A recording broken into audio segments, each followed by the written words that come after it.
Ne. Laserji se niso nehali, avto se ni ustavil, kar naenkrat je bil pred nami.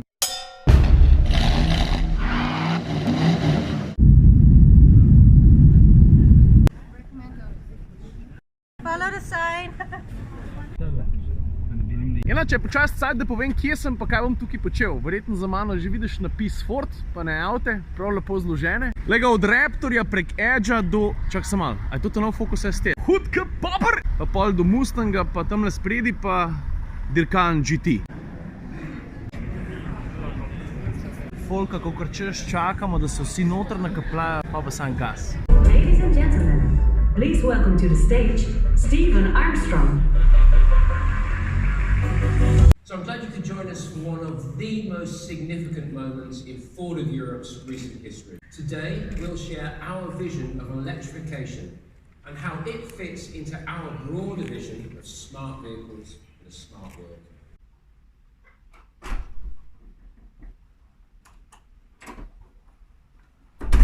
Yo! Ok, stvar je dosti preprosta. Mi smo v eni uri ali pa eni uri pa pol izvedeli tolkenih stvari, da vam je zdaj en velik problem. Kako je vse skupaj zapakirati v en tak majhen priročen paketek, da nam preveč zatežil, pa da bomo obenem vse tiste stvari povedal, ki so res pomembne.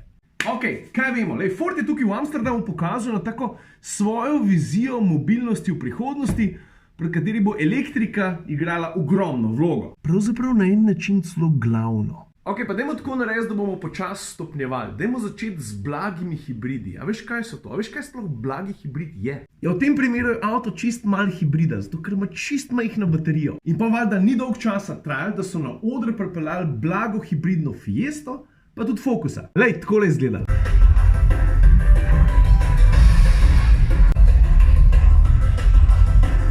In zdaj te valjda zanima, kako lahko taka majhna porcija elektrike v avtomobilu sploh pomaga. Veš, to sploh ni toliko zapleten. To je tako kot pri navadnih hibridih. Za začetek avto ponovadi med zaviranjem nabere nekaj tiste kinetične energije, pa jo spravi v baterijo, pol jo pa ponuca takrat, ko se njemu najbolj fajn zdi. Pa ne samo, da ta energija prav pride električnim porabnikom v avtomobilu, nekaj malega električnega navora avto pošlje tudi na kolesa in to pride prav predvsem pri nižjih vrtljajih, recimo pri speljevanju. Pa še ena stvar je dosti pomembna, Ford trdi, da bojo uspeli vozniki, po mojem tisti, ki bojo res varčno vozili, prešparati do 8% goriva na ta način, ne, s to tehnologijo. Pa ne samo to, valjda tega sistema ne bosta imela sam Focus pa Fiesta, ampak čisto vsi Fordi, ki bojo na prodaj, od Fieste do Transita. Ok, naslednja stvar, pokazali so prvi kombi električen hibrid, mislim, da je kako že Tourneo Custom, da je takole izgleda.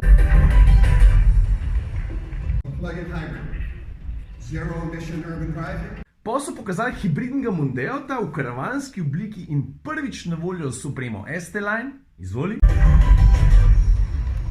Thanks to the hybrid technology, which seamlessly switches between electric and petrol power, this car delivers a highly refined and exhilarating driving performance. No, takoj zatem je bil pa cajt za dve orang premieri in sicer dva SUV-ja. Ta prvi je bil Ford Explorer, ta drug pa nova Ford Kuga. Vse skupaj sem valjda posnel in tako sem dal že parkrat rekel, lej, takole je izgledalo.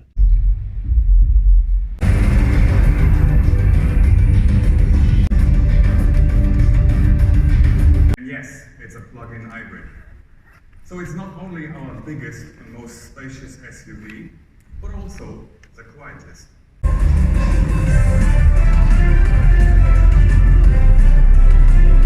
No tako, zdaj si pa lahko Explorerja, pa tamle na drugi strani Kugo pogledamo še od blizu, pa povem še par drugih podatkov, prav?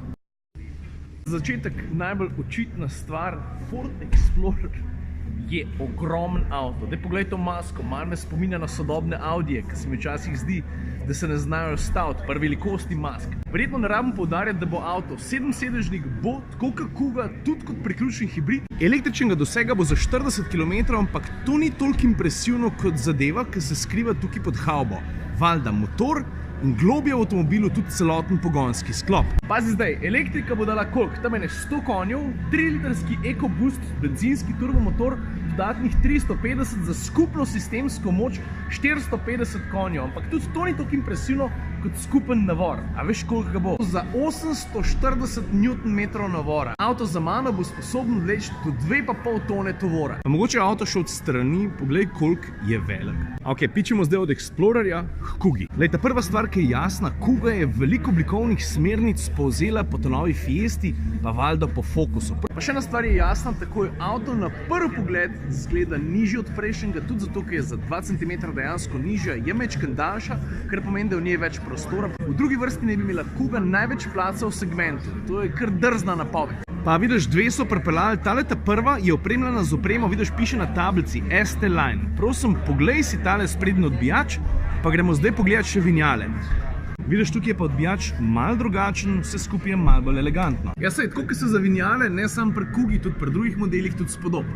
Pa še nekaj, ne, tale ST-Line bo od vinjale nižja za 1 cm, zato ker seveda ST-Line je tista oprema, ki poudarja športnost. No, pa da te rekli, da avte kažejo samo od spredi, takole bo Kuga izgledala od ozadij. Daj mi povej, kaj pa ti misliš, dizajn ti je všeč, ti ustreza?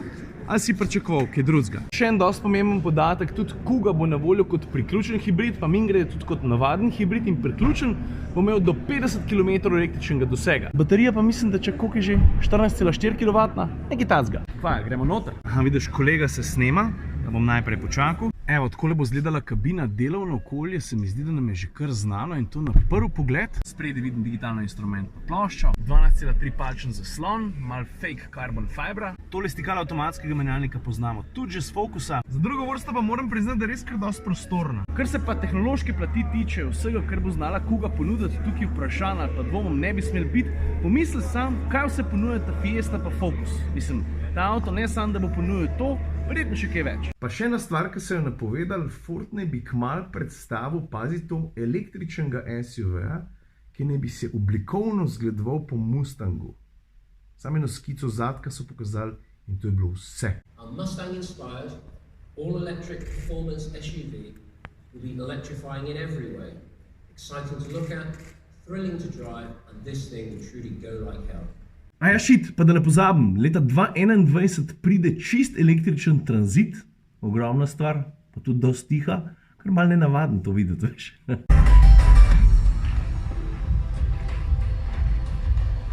Legendary transit capability combined with responsive, zero-emission, all-electric drive.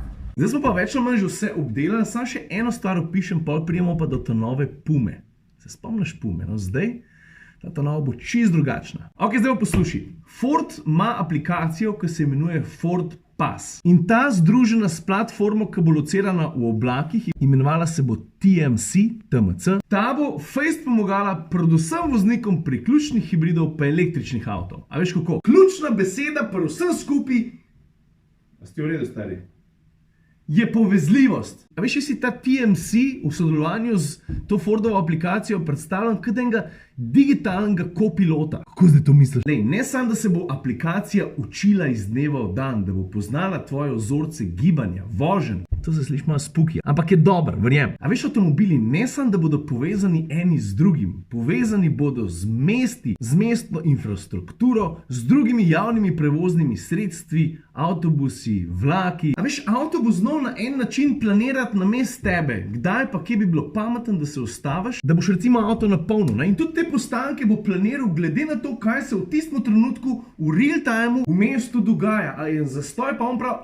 tamle je gužva, itak nova prej z mesta prišla, gremo mi da zdaj sem to napolniti. In to, da boš recimo dobival v živo informacije o parkplacih, ki so na voljo, to je še najmanj. Tvoja aplikacija bo tudi vedela, koliko je tvoj avto visoko. Veš, ko če imaš recimo lahkega dostavnika, pa ti v eno garažno hišo ne moreš. No, ta aplikacija bo to vedela, zato ti bo tiste parkplace takoj odstranila in tudi na tak način poskrbela zate, da ne pa longa narodnega trenutka čak, pa se kle sploh ne moram parkirati. Zdaj smo pa že skoraj pri Pumi. Samo še ena stvar, aplikacija Ford Pass Pro. Manjša podjetja, recimo, da si lastnik podjetja, pa da imaš v vsakem trenutku na terenu od 1 do 5 vozil. Vse skupaj boš lahko spremljal prek aplikacije, kje točno se vsi tvoji avtomobili v tem trenutku nahajajo. Malo ti bo javljala, kdaj imaš kakšen servis za narediti, ali pa če je z avtom karkoli narobe. To je tako zelo na grobo. Ok, zdaj gremo pa na Pumo. To je bila pa taka fora, ne? Je direktor Forda za Evropo rekel, zdaj bi vam pa radi prav na hitrico pokazali Pumo, pa nismo mi vedeli, da so oni to dobesedno mislili. Pa so začeli laserji šopati čez oder, pa se je avto pripelo in mi čakamo, da se bo laserji nehal, pa da se bo avto ustavil, kaj to ponovadi naredijo. Pa ga pol osvetlijo z lučmi, pa si ga pogledamo, pa ga bojo pa stran dali. Ne. Laserji se niso nehali, avto se ni ustavil, kar naenkrat je bil pred nami, pa ga pa ni bilo več. In to je vse, kar smo videli. Lej, vse sem posnel.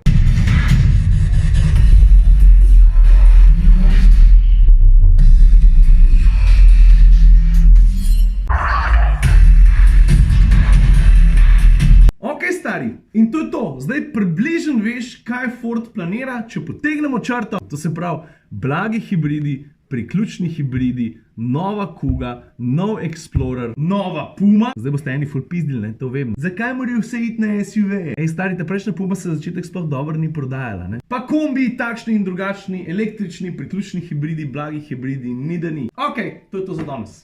Lepo se majte, lepo zdrav z Amsterdama.